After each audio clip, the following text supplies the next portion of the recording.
I prepared a quick slide deck, and we can take it from there.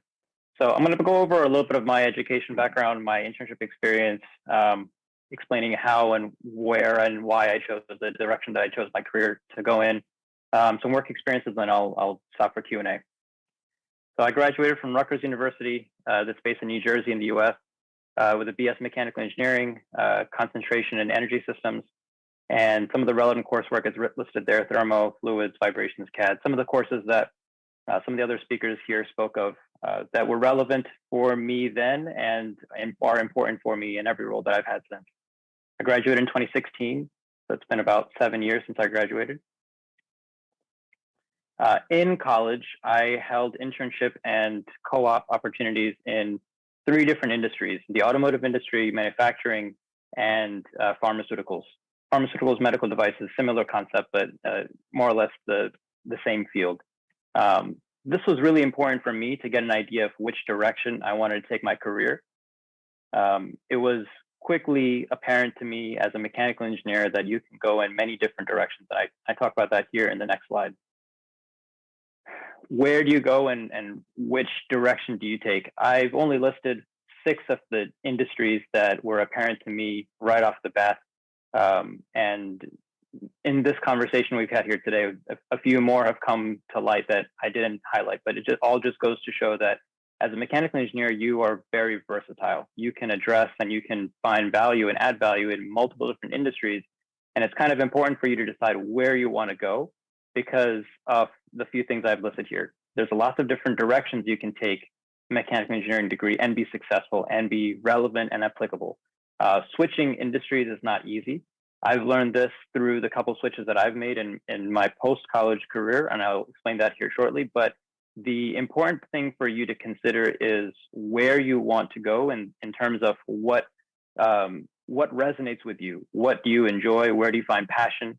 And if you do want to switch, it's possible. It's difficult, but it's possible. The easiest way to do that is to find a common denominator between the role that you are moving from to the role you're moving to.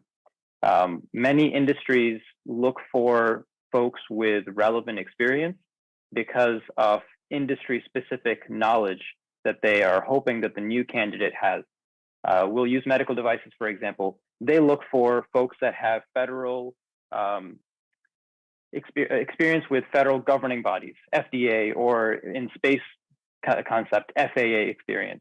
There's specific procedures and processes that these governing bodies follow, and having experience within that, working within those confines really helps the learning curve or shorten the learning curve for a new candidate.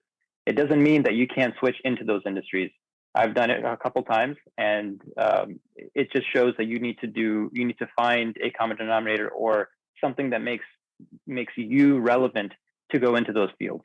A couple of the speakers we've had here today mentioned selling yourself. That's extremely important in this case. And it's really the only thing you can do to make it obvious that you can do the next job well. And I want to harp on, you want to use your personal passions to kind of drive the direction of where you want to go. I mentioned that I started with a couple internships in automotive. I'm a car nut at my heart, and that has helped me find the direction of where I want to start. I did some internships in, like I mentioned, in manufacturing and pharmaceutical, but after that first internship at Honda, I didn't really find interest in the other things. And I was thinking back to when can I have time in my college career to go back for a second term in Honda and see if I wanted to pursue that direction. I'll hop back for one quick second. So I started with my first internship in 2014 at Honda. I did an internship in manufacturing in 2014 at this Acuity Brands, which is the second bullet point down. And then I went into pharmaceuticals, and then I went back to Honda. So like I said, I went around from different fields and different industries, and I learned that my personal passion lied within automotive, which is why I kind of pursued mechanical engineering to begin with. And that's where I found the most success as well as the most enjoyment in beginning my career. We'll move on to my professional experience. So in 2016, I joined Honda as a product quality engineer. The basics of the role there are to mature new model designs for manufacturing and for the market. I did that for 2.5 years. Then I jumped into commercial aerospace at this company, Collins Aerospace. They're pretty much the world's biggest first-tier supplier for aircraft manufacturers similar to Boeing, Airbus, Embraer. Over there, I developed custom solutions for airline customers. So I led a team for modifications and upgrades directly selling to customers, airline customers such as PIA and others. Emirates and Etihad and Singapore were some of our largest customers, hosting some of the biggest aircraft that Boeing carries, as well as having huge fleets of those aircraft. I also simultaneously held another role where I was a lead engineering liaison for the new bids and proposals team, new business bids and proposals team. The basics of that role was to collect information as far as building a bid and proposal to sell for new or to fulfill new bids and proposals opportunities. In last summer, June of 2022, I moved into the space industry. I work for this company, Blue Origin, which competes alongside SpaceX and other large space contractors for NASA contracts as well as for private sector pursuits. Over here, I'm a systems engineer working within engines risk management. I lead risk management for their liquid propulsion rocket engine programs. I've been doing that for a year now, so I've got a good idea of how this role works, as well as, like I said, jumping from one industry to the other. And some of the basics that I'd like to highlight as far as the differences and things that I think that will help you guys as seniors going into looking for your new careers are getting an idea of what it would be like to interview for some of these large companies. It really varies, and one thing I can say is that it's going to differ from company to company. Being prepared for casual conversation, selling yourself, as well as the way that some of the folks on this call have mentioned, is extremely important. At Collins Aerospace, I had a 30-minute phone screen and then a half-day in-person interview. Blue Origin was a lot more intensive, where there was 3 rounds. There was a 30-minute phone screen, a half-day interview consisting of a 1-hour presentation of me speaking to others on a panel, selling myself literally for an hour, and then having 4 30-minute conversations with each of the people on those panels, further selling myself and answering interrogation-like questions. Then there was a pretty straightforward 30-minute bar raiser interview. This is a pretty popular concept amongst the Amazon hiring process. If you look it up, it's pretty straightforward, but the idea is to ensure that you are a qualified candidate. Some of the skills that were important to me, that were relevant to me through these roles, were CAD through basic classwork, as well as in a professional setting, having an understanding of SolidWorks, CATIA, V5. These are the programs that are utilized within the field, so having an idea and familiarity with these programs is helpful. I'm not sure if you need to go out and get certifications for them. I don't know if it's entirely relevant and necessary, but having familiarity with this will sell you better and will help shorten the learning curve if you gain the role. Having an idea of manufacturing through Lean Six Sigma certifications and other basic concepts is really helpful as well.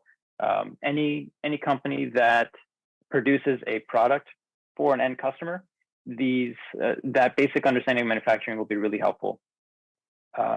As you further pursue engineering, if you step away from the detailed design and you look for program management related experience, having a basic of project management experience is really helpful. It doesn't have to be an MBA. It could be something as simple as a PMP, that's a project management professional certification. These kind of things work a lot. But as you step away from detailed design, having the strong basic understanding of engineering principles, all those coursework that I mentioned in the first slide, that's really helpful.